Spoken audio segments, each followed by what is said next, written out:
Hello students, welcome again to my channel. Today in continuity of Unit 2 of Business Studies class 11th, we will be covering up the next topic and that is types of companies under the fifth form of organization, joint stock company. I hope you'll enjoy the video. Let's continue. First of all, let me tell you what you are going to learn after watching this video. Let me tell you the teaching learning outcomes here. The first one, after watching this video, you will be able to explain the meaning of private company and public company. We are going to cover up two types of companies here. So you'll be able to explain their meanings, identify the features of two types of companies, analyze the privileges enjoyed by private company. Private company को और क्या-क्या रियायतें यानी exemptions मिलते हैं उसके बारे में आपको पता चलेगा.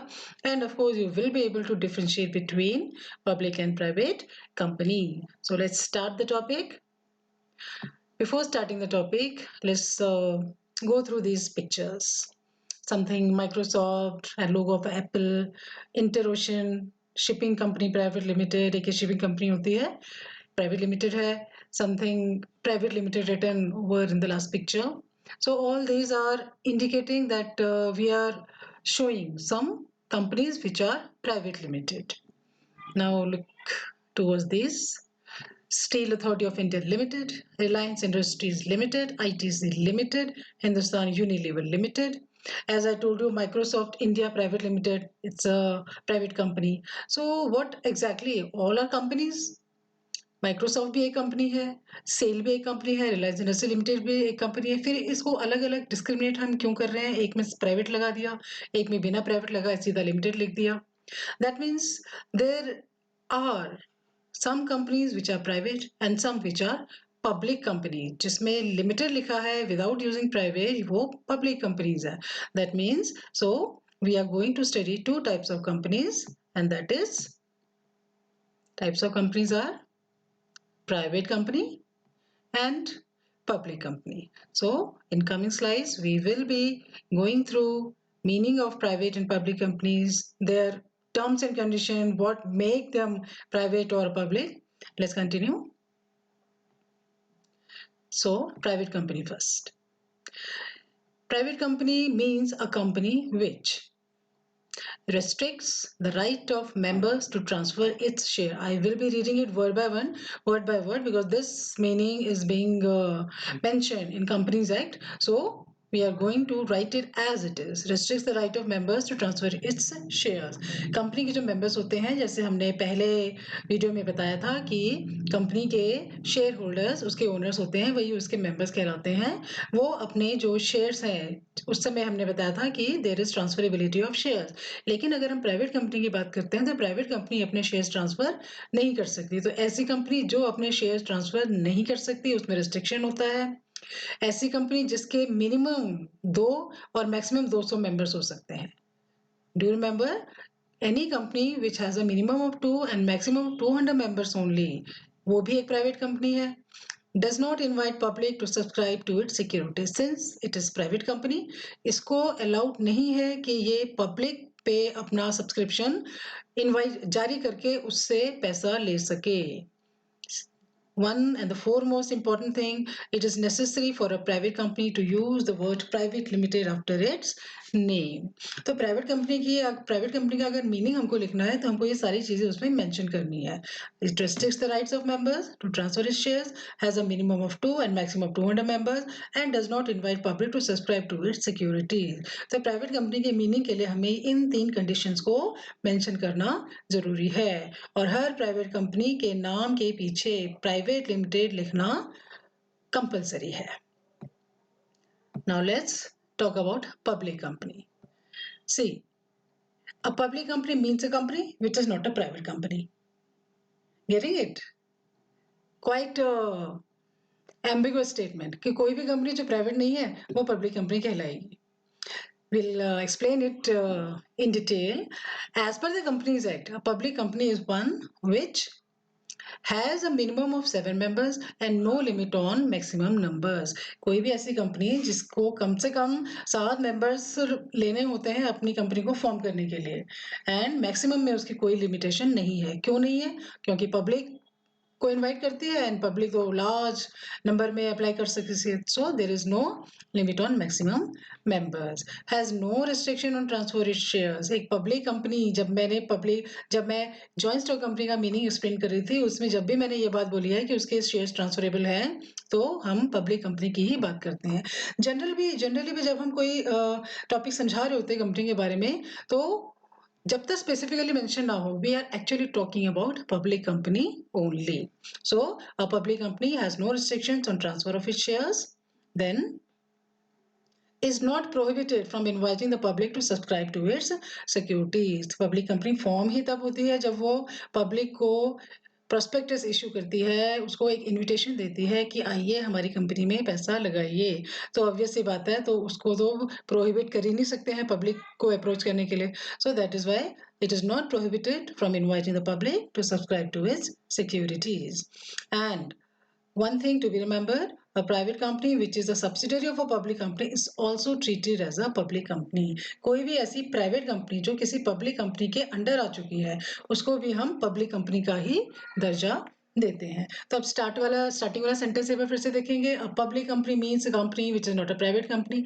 इट सिंपली मीन्स ऐसी कोई भी कंपनी, प्राइवेट कंपनी के जो हमने कंडीशंस पढ़ी थी, उसमें से एक भी कंडीशन अगर कोई हट जाती है तो वो ऑटोमेटिकली पब्लिक कंपनी बन जाएगी. सो पब्लिक कंपनी और प्राइवेट कंपनी के मीनिंग के बाद let's continue and will have a interesting picture over here.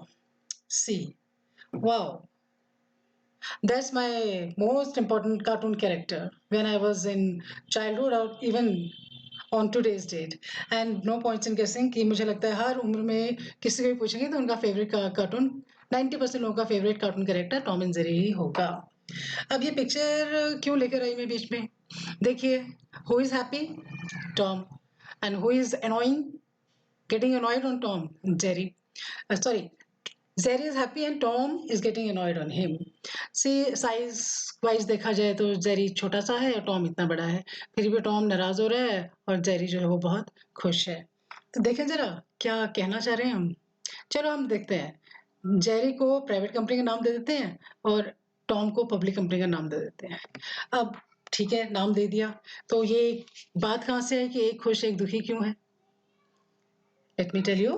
Private company को कुछ ऐसी रियायतें मिली हुई है जिसकी वजह से वो अपने आप को थोड़ा सा खुश नसीब महसूस करती है. So actually we are going to cover the next topic and which is what privileges are being given to private company against public company. ऐसी कौन कौन सी प्रिविलेजेस हैं, ऐसे कौन कौन से एग्जम्पशंस हैं जो प्राइवेट कंपनी को मिलते हैं लेकिन पब्लिक कंपनी को नहीं मिलते. So our next topic is privileges of a private company against a public company.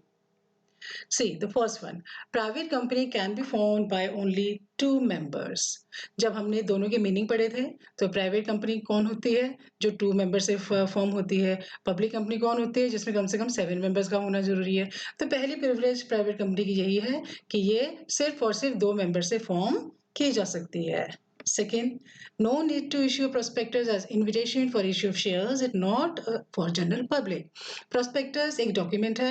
जब हम किसी को इनवाइट करते हैं शेयर्स खरीदने के लिए, अगर जनरल पब्लिक की बात करते हैं तो एक फॉर्मल इनविटेशन उन्हें देना पड़ता है, offer for issuing for shares, and that is called prospectus. अब क्योंकि प्राइवेट कंपनी को जनरल पब्लिक को अप्रोच करना ही नहीं है, इसलिए प्राइवेट कंपनी के लिए प्रोस्पेक्टस की जरूरत नहीं होती. लेकिन पब्लिक कंपनी, क्योंकि उसने पब्लिक को अप्रोच करना है, पब्लिक को अपने बारे में बताना है और उनसे कहना है कि हम आइए हमारे कंपनी में इन्वेस्ट कीजिए, तो पब्लिक कंपनी को प्रोस्पेक्टस इशू करना पड़ता है.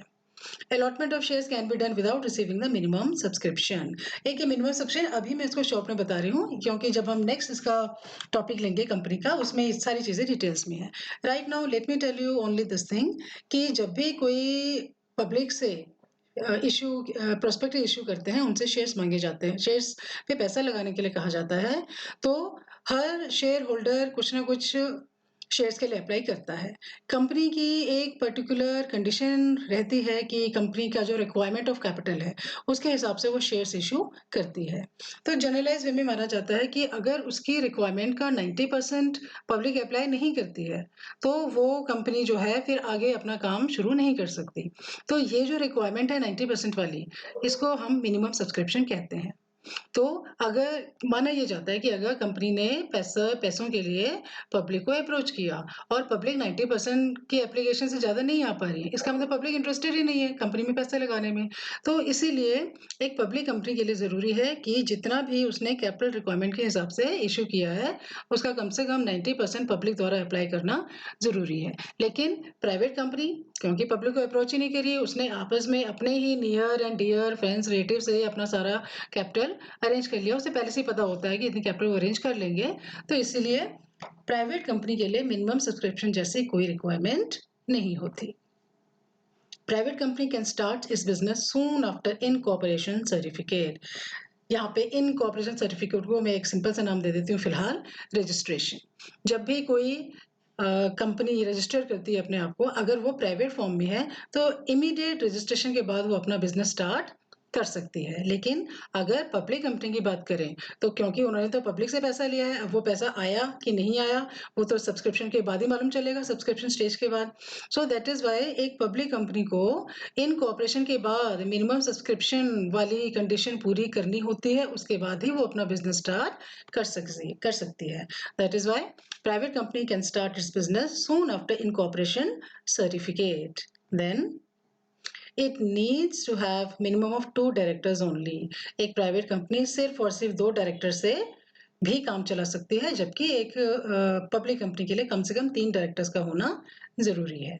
It is not required to keep an index of members. Private company के लिए जरूरी नहीं है कि वो अपने मेंबर्स का इंडेक्स रखे, यानी उनके नाम, उनके एड्रेसेस, शेयर होल्डर्स के नाम एंड एड्रेसेस। तो इस तरह की रिक्वायरमेंट प्राइवेट कंपनी को नहीं होती, जबकि पब्लिक कंपनी को इसका पूरा रिकॉर्ड मेंटेन करना होता है। So I hope you are now you can understand that picture easily कि प्राइवेट कंपनी थोड़ा पब्लिक कंपनी से एक बेटर पोजीशन में रहती है, क्योंकि ये सारे प्रिविलेजेस एंजॉय करती है जो अभी अभी हमने डिस्कस किए। See, this was all about public and private company. Now let's have a recapitulation on it. Let me tell you, जो रिकैपिटुलेशन अभी हम करेंगे वही आपको डिफरेंस बिटवीन पब्लिक कंपनी और प्राइवेट कंपनी भी बता देगा। यानी अगर आपसे पूछा जाए what is difference between public company and private company, तो अब जो मैं आपको आगे समझाने वाली हूँ इसमें ऑटोमेटिकली किसी प्राइवेट और पब्लिक कंपनी का मीनिंग करना हो, या प्राइवेट और पब्लिक कंपनी का डिफ्रेंशिएशन करना हो, या प्राइवेट कंपनी के क्या क्या प्रिविलेजेस हैं वो बताने हो, इस कंपैरिजन से एकदम एक साथ क्लियर हो जाएगा कि हम रिकैप भी हो रहा है, हमारा डिफरेंशिएशन भी हो रहा है, और साथ ही साथ इसी में हमारे जो मीनिंग वगैरह है वो भी हम इसमें आराम से एक्सप्लेन कर सकते हैं। And you can easily tell from this also what privileges are being enjoyed by the private company. देखिए, अगर सब नंबर ऑफ मेंबर्स के बेसिस पे देखते हैं तो जो सब चीज़ हम पहले भी पढ़ चुके हैं, पब्लिक कंपनी में 7 मेंबर्स मिनिमम जरूरी है, मैक्सिमम की कोई लिमिट नहीं है। प्राइवेट में 2 मिनिमम है, मैक्सिमम 200 ही हो सकते हैं। पब्लिक कंपनी में डायरेक्टर्स की जो रिक्वायरमेंट है मिनिमम 3 है, जबकि प्राइवेट कंपनी में 2 है। पब्लिक कंपनी को index of members banana compulsory है, प्राइवेट कंपनी के लिए नॉट कंपलसरी, चाहे तो बनाए चाहे तो ना बनाए। Transfer of shares public company में कोई रिस्ट्रिक्शन नहीं है, एक शेयर होल्डर अपना शेयर किसी दूसरे पर्सन को ट्रांसफर कर सकता है, यानी बेच सकता है और उसको कैश में कन्वर्ट कर सकता है। प्राइवेट कंपनी इस तरीके से शेयर्स अपने एक शेयर होल्डर से दूसरे पर्सन को नहीं बेच सकती है। Invitation to public. Obviously, public company can invite the public for subscription of its shares, but a private company cannot invite public for subscription of its share. ये जो छोटा सा कंपैरिजन है इसी में आप देख लीजिए, आपको ये भी मालूम चल रहा है कि प्राइवेट कंपनी के प्रिविलेजेस क्या क्या हैं, जैसे मिनिमम 2 मेंबर्स, डायरेक्टर्स मिनिमम 2 है, इंडेक्स मेंबर बनाना जरूरी नहीं है, एंड सेकेंड थिंग डिफरेंशिएट आप इजीली इसमें कर सकते हैं। और मान लीजिए आपसे मीनिंग भी पूछा जाए, by chance if you are in hurry, आप थोड़ा बहुत पढ़ के नहीं गए हो, even then you can at least from this comparison you can at least write some conditions of private company and public companies. So this was all about today's topic. I hope you understood it. Thank you.